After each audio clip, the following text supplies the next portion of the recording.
to the surprise of absolutely nobody who paid attention to this game's pre-release marketing, Call of Duty Black Ops 7 Zombies is better than Call of Duty Black Ops 6.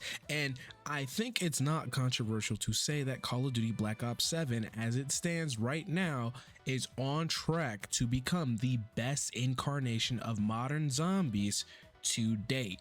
Now, would I recommend this game? I would say yes, with an asterisk. Again, I primarily play Call of Duty for the zombies component. I could not give a damn about multiplayer. I especially do not give a damn about campaign. I'm going to be talking zombies in this.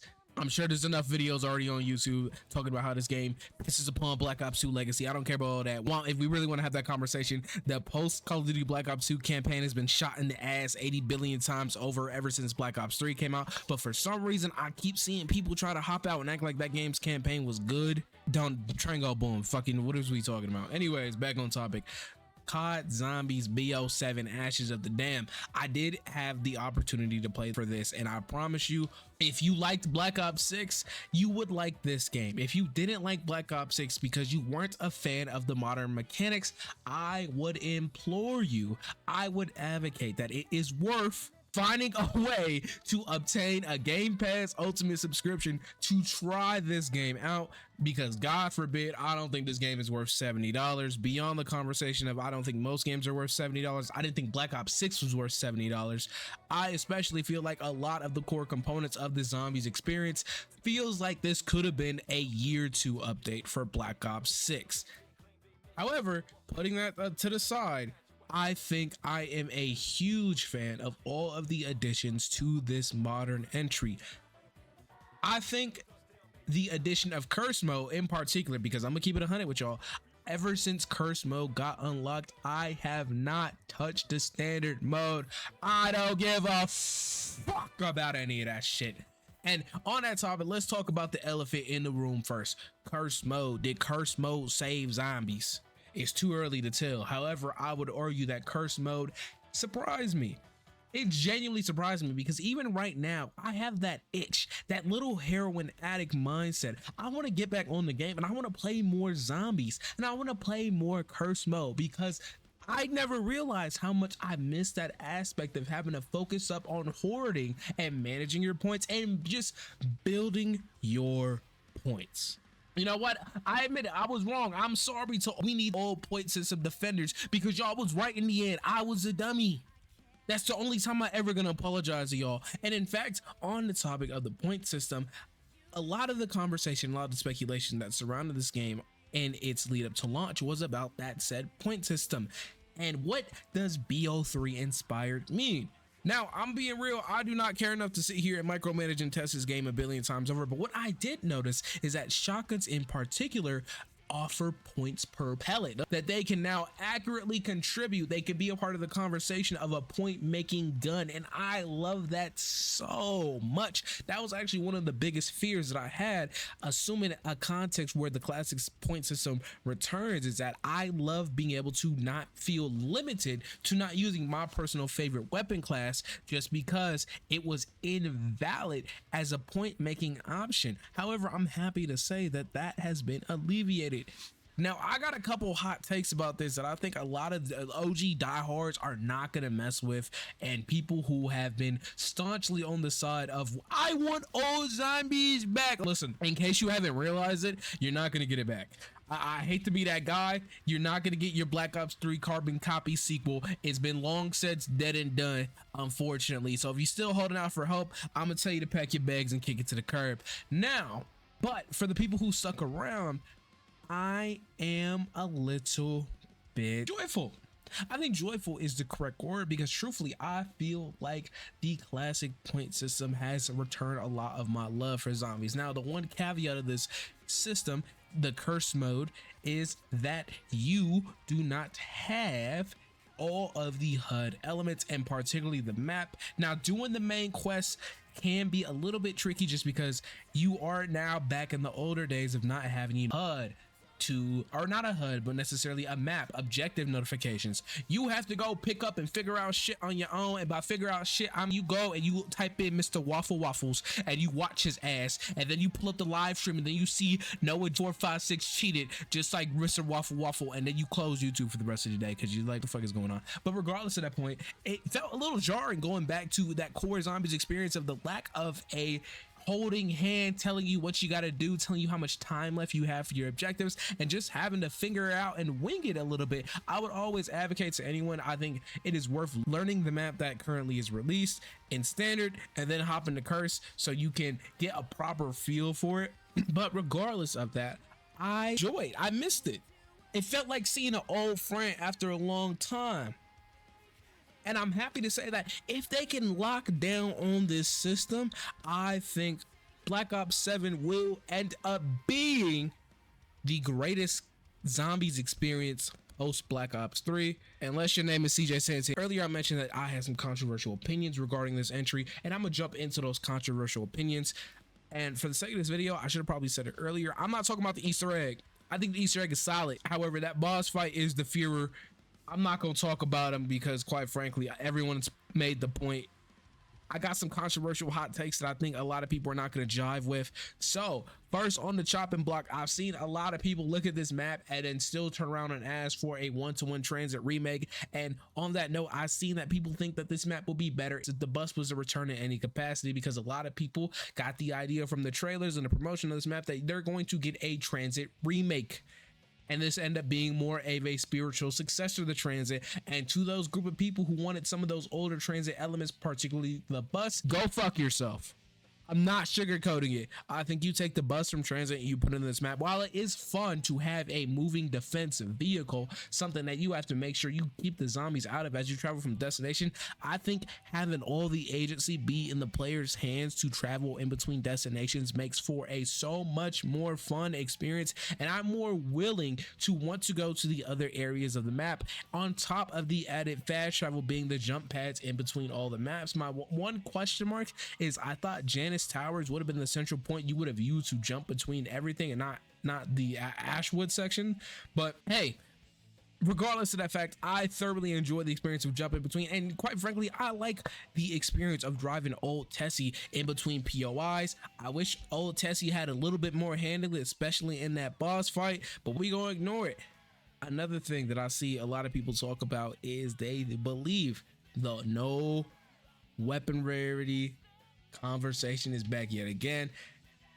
I'm gonna play devil's advocate, and I'm gonna say that because you have the two different types of currencies to upgrade your weapon, being salvage and your essence, the fact that the guns overall scale differently, you have these scaling rarities, meaning that having a lower rarity weapon could potentially result in a scenario where that older weapon is able to produce you a lot more points just because it's not as strong. And I feel like that adds a new element to consider when wanting to go ahead and upgrade your weapon that I actually enjoy. I love the resource management aspect of zombies. That's always been a hot take to me.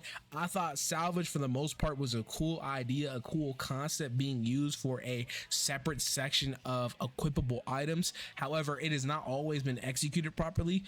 But I like to say that at least playing curse mode gives me that illusion. I don't know if illusion is the right word, because down the line you're gonna have to upgrade it anyways, but I like feeling like there is an element of me deciding, hey, maybe I should do this later because the points I'm giving up by doing more damage could result in me having less money in the long run. I like that. I love when a lot of your decisions on what you want to do has its own set of strengths and weaknesses. It's not exactly clear cut. I love that so much. I probably worded that in the worst way possible, but essentially what I'm saying, I think the weapon rarity system is fine how it is in curse mode because it allows for not interesting, but allows for some level of decision making and agency. Do you take the increased damage at the loss potential of points because you're doing more damage, meaning you're killing the zombie faster, or do you take that increased set of damage and also lose the amount of points you could have gained from having your weapon at a lower rarity for a longer time period.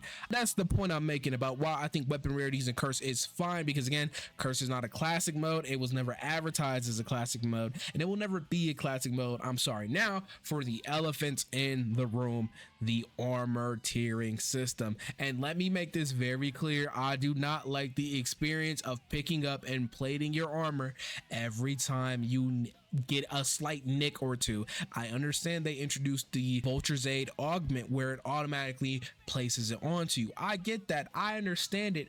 I quite frankly don't fucking like it.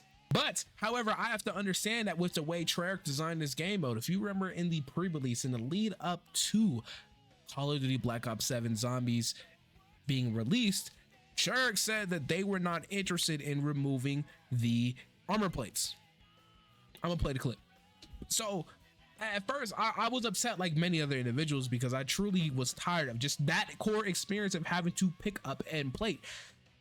However, actually sitting down and playing the game and under the Xursas, the system mechanics present within the game, don't think that they can reasonably take the entire armor system out of the game without the game becoming 10 times harder. And I don't mean harder is in a sense where it comes down to your skill. They take your armor system out of the game, I think you will die a lot of the time due to straight up horse shit from this game, because the amount of zombies on screen, for one, is huge, obscene. You have things like the Xursa, which loves to sit there and apply poison damage over time to you, and then you have the bees that love to hunt you down, the Ravengers. So many entities in this game. I feel like it'd be resorted for a 5 hit down system.